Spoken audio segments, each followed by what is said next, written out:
I am Rahul Chandekara from Dr. Subhas Technical Campus, Junagadh, from Degree Electrical Engineering Department. Today's our lecture based on Z transform, the property of Z transform. In previous video lecture, we seen linearity property of Z transform.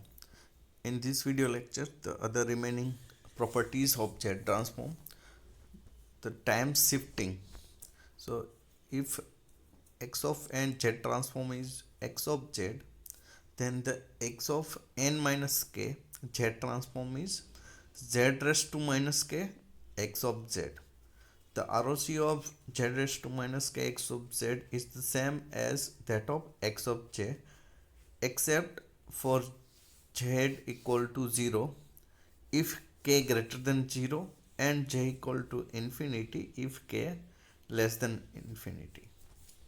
So whatever we delay or advance is term z raised to it terms multiply with the x of z. For a similar way, x n plus k z transform is z raised to plus k x of z.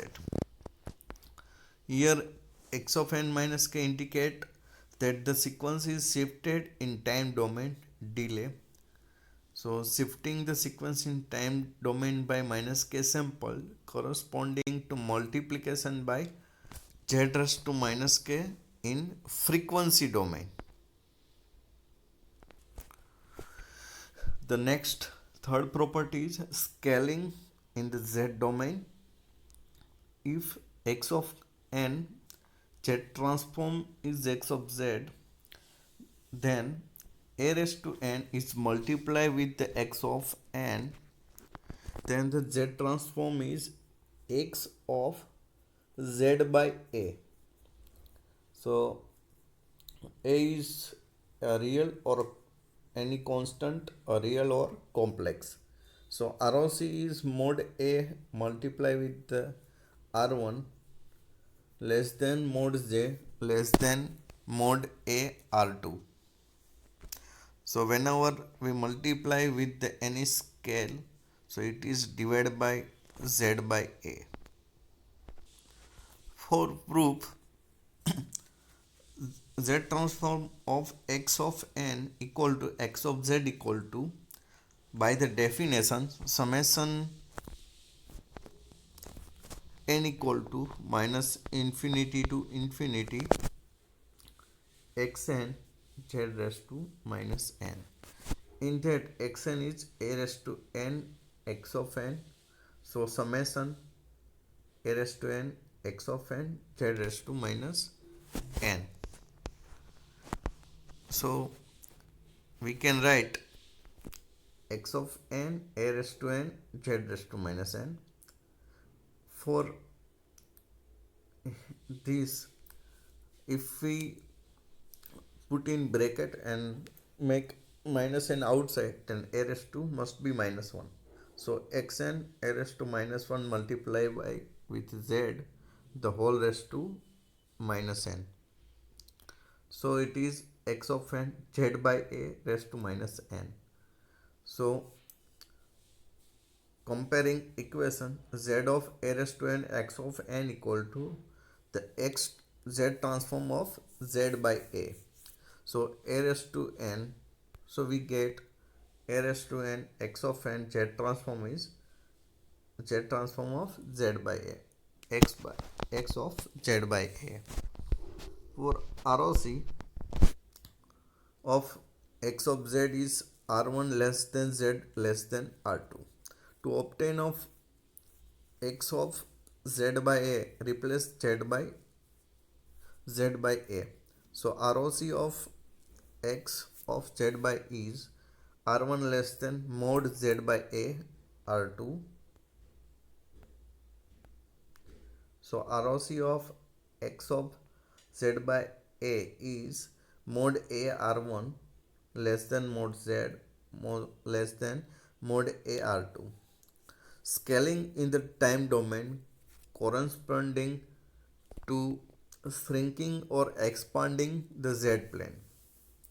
By taking a as complex variable, one can change scale of radius and omega in the z plane. So this is the scaling property of Z transform. Now the next property is time reversal properties.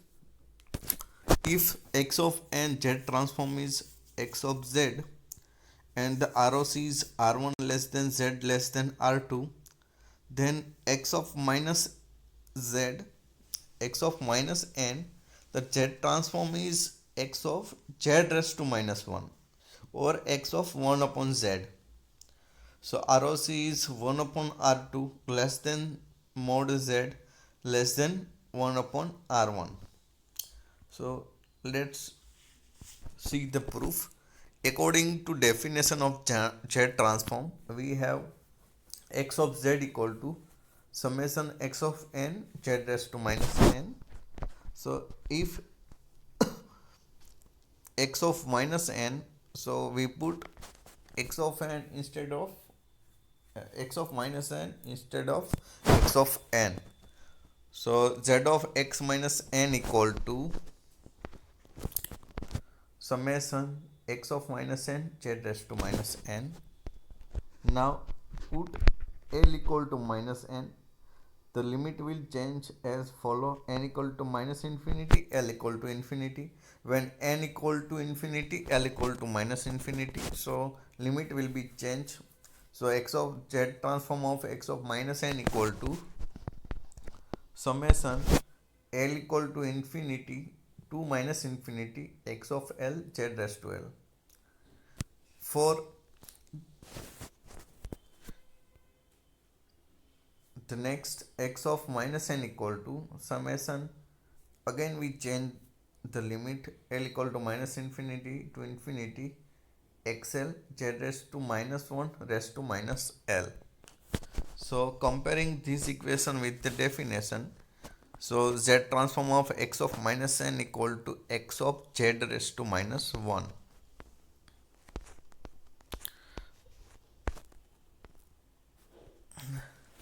Here x of minus n is the folded version of x of n. So x of minus n is the time reverse signal. Thus the folding of signal in time domain is equivalent to replacing z by z raised to minus 1 in the z domain.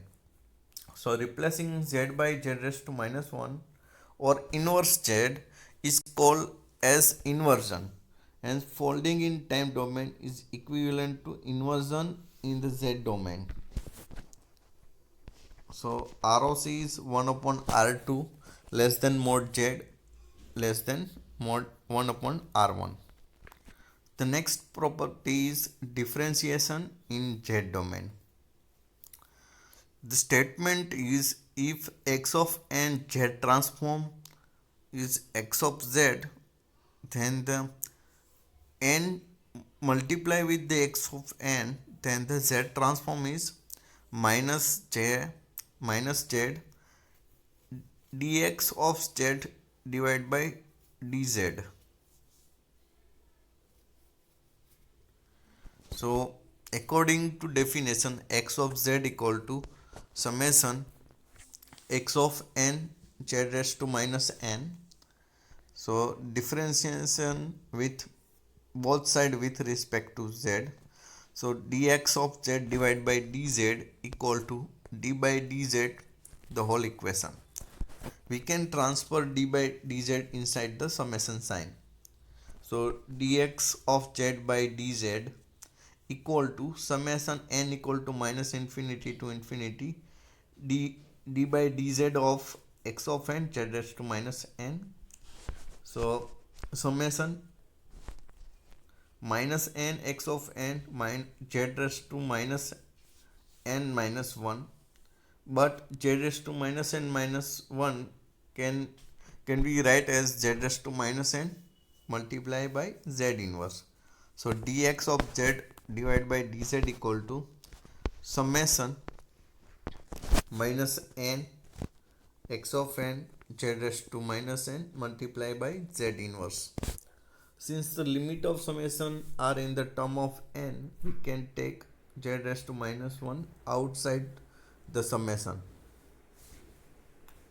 So dx of z divided by dz equal to z inverse summation minus n x of n z raised to minus n.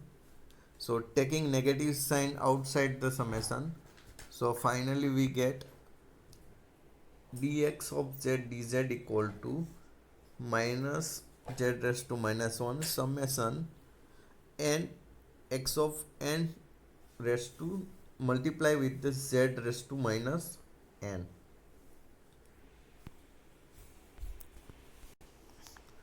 Then the dx of z divided by dz equal to minus 1 upon z summation n x of n multiply with the z raised to minus n. So if this z put left hand side of equal, then it will be multiply.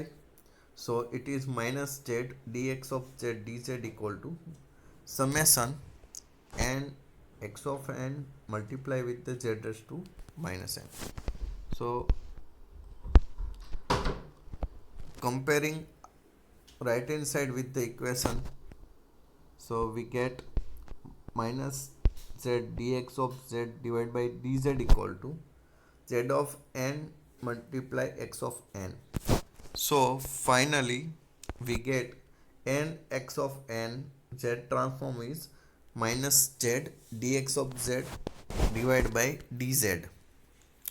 So the comment is multiplying the sequence in the domain by n is equivalent to multiplying the derivatives of its z transform by minus z in the z domain. Now the next property is convolution of two sequences.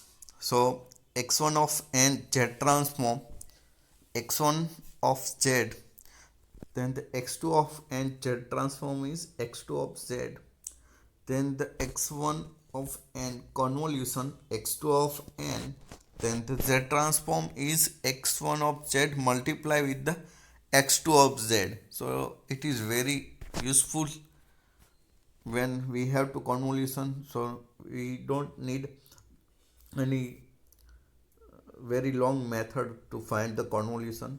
We have to just individual z transform, then we have to multiply it, so we can get the convolution of two sequence. And the ROC is at least the intersection of ROC of x1 of z and x2 of z. So according to definition of convolution, so x of n equal to x1 of n convolution x2 of n. So x of it means x of n equal to summation x1k multiply with the x2 n minus k. It means shifting, folding and multiplying. So taking z transform of x of n, so x of z equal to z summation k equal to minus infinity to infinity x1 of k multiply with the x2 of n minus k. So according to the definition of z transform, we have z transform of x of n equal to summation x of n z raised to minus n. So in that the summation n equal to minus infinity to infinity in bracket summation k equal to minus infinity to infinity x1k x2n minus k multiply with the z raised to minus n. So rearranging the summation terms, so k terms will be with the summation of k and n term with the summation of n term. So summation k equal to minus infinity to infinity x1k with multiply with the summation n equal to minus infinity to infinity x2 n minus k z raised to minus n. So now z raised to minus can be written as z raised to minus n multiply z raised to k multiply z raised to minus k. So z raised to minus n minus k multiply z raised to minus k. So instead of z raised to minus n, we will write z raised to minus of n minus k multiply with the z raised to minus k in the equation.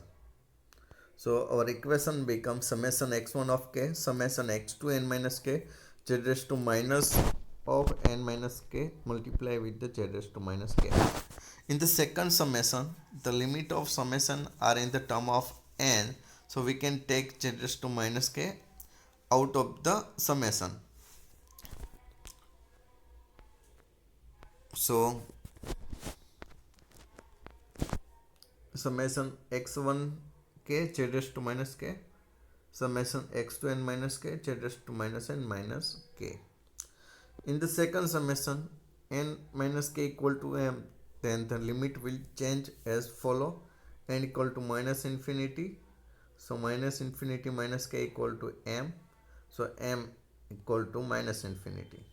N equal to plus infinity, infinity minus k equal to m, so m equal to infinity.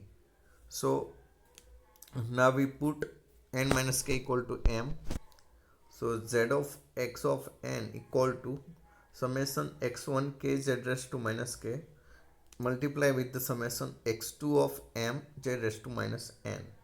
So compare each bracket with the definition of z transform. So we get z of x of n equal to x1 of z multiply with the x2 of z.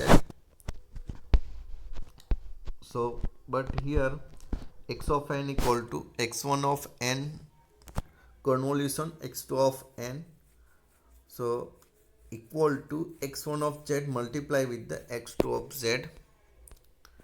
So finally we get the convolution of two terms or two sequence in the time domain is the equivalent to multiplication of its z transform in z domain. So x1 of n convolution x2 of n z transform is x1 of z multiply with the x2 of z, and the ROC is at least the intersection of x1 of z and x2 of z. The next property is correlation of two sequence. If x1 of n z transform is x1 of z and x2 of n z transform is x2 of z, then R x of 1 x2 of L z transform is x1 of z multiply with the x2 of z inverse. So here R x1 x2 of L indicate the correlation of two sequence x1 of n and x2 of n.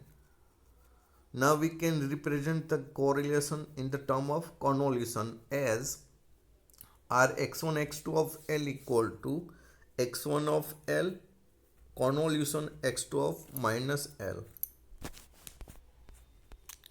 Now taking z transform on the both the side of equation, so using convolution property can be written as z transform of R x1 x2 of L equal to z transform of x1 L convolution x2 of minus L.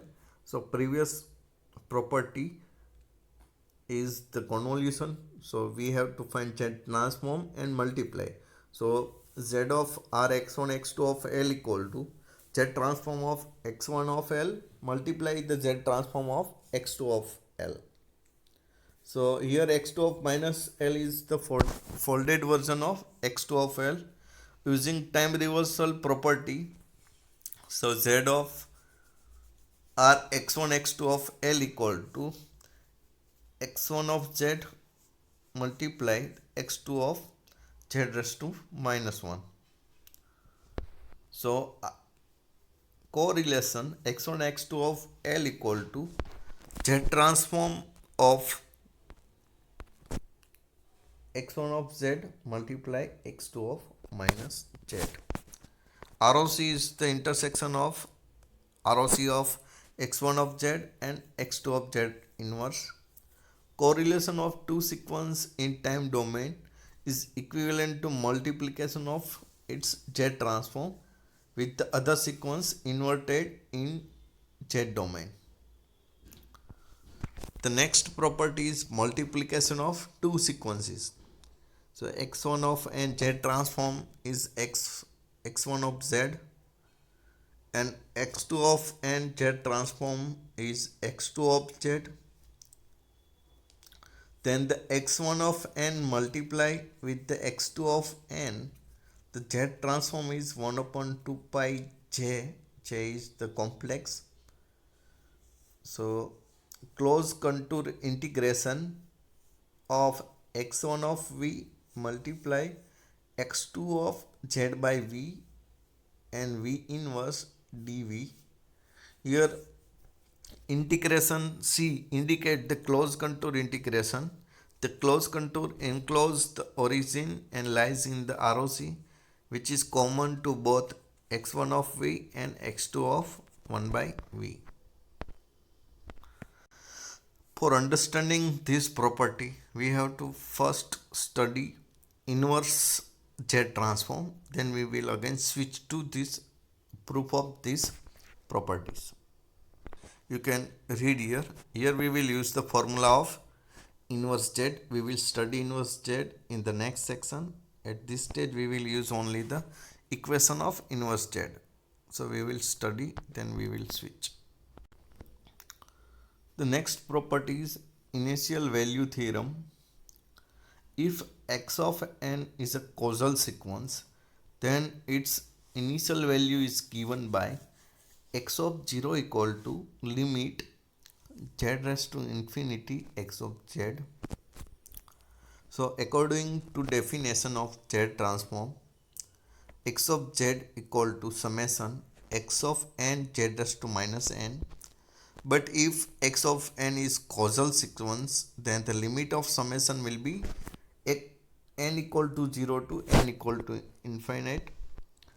So x of z equal to summation n equal to 0 to infinity x of n z raised to minus n.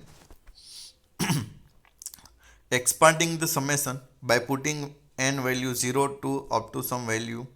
So x of 0 z raised to 0, x of 1 z raised to minus 1, cos n here z raised to minus n, so it is minus 1, x of 2 z raised to minus 2, x of 3 z raised to minus 3. So applying limit as z equal to infinity, we get limit x of z, limit z tends to infinity x of 0, limit z tends to infinity x of 1 z raised to minus 1, limit z tends to infinity x of 2 z raised to minus 2, as z raised to 0 equal to 1. So limit z tends to infinity x of 0, limit z tends to infinity x of 1 1 upon z, limit z tends to infinity x of 2 1 upon z square. Now as z tends to infinity, the term 1 upon z square, it will be 1 upon infinity, which is 0. So limit z tends to infinity x of z equal to only the value of 1, x of 0. So x of 0 called as initial value of x of n. So initial value of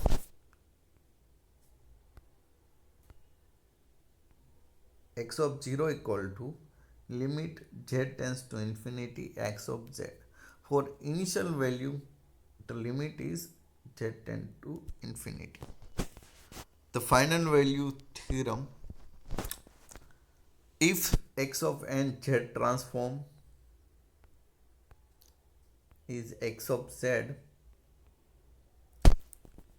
then x of infinity equal to limit z tends to 1 in bracket z minus 1 multiply with the x of z. according to definition of Z transform for causal sequence Z of x of n equal to summation n equal to 0 to infinity x of n z raised to minus n. Consider the term x of n minus x of n minus 1. The z transform this term can be expressed as x of z transform x of n minus x of n minus 1 summation n equal to 0 to infinity x of n minus x of n minus 1 z raised to minus n. So applying individual summation n z raised to minus n, summation x of n z raised to minus n, summation x of n minus 1 z raised to minus n. So now we have z of x of n equal to x of z. So this is the z transform of x of n minus 1. So it becomes z raised to minus 1 x of z. So after putting this equation x of z minus z raised to minus 1 x of z equal to summation x of n z raised to minus n minus summation x of n minus 1 z raised to minus n. So it is x of z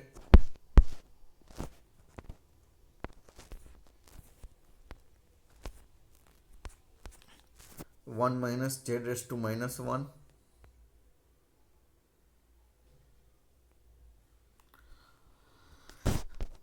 Now consider the second summation. Here z raised to minus n can be written as z raised to minus n of minus 1 z raised to minus 1. So x of z 1 minus z raised to minus 1 equal to summation x of n z raised to minus n summation x of n minus 1 z raised to minus n minus 1 multiply with the z inverse as we done in previous property. So taking limit as z tends to 1 on both sides,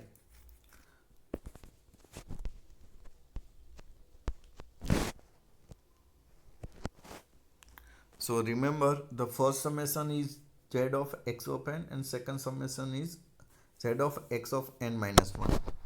After putting a limit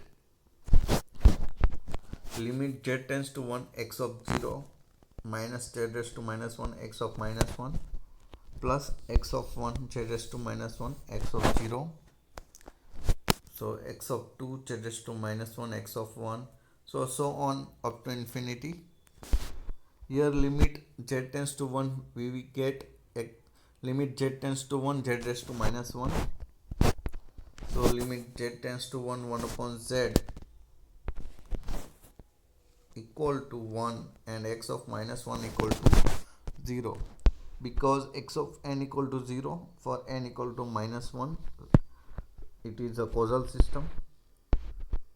So limit z tends to 1 x of z 1 minus z raised to minus 1 equal to x of 0 minus 0 x of 1 minus x of 0 plus up to x of infinity minus x of infinity minus 1.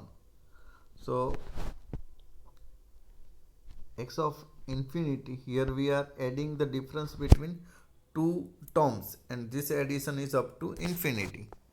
So x of infinity equal to limit z tends to 1 x of z 1 minus z raised to inverse.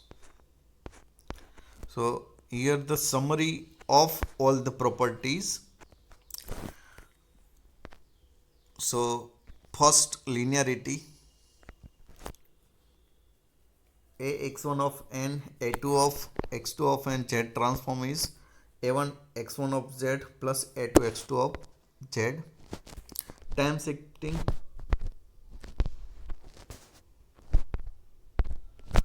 if x n minus k, then the z transform is z raised to minus k x of z. Scaling a raised to n x of n, then the z transform is x of z by a. Time reversal x of minus n, then the z transform is x of z inverse.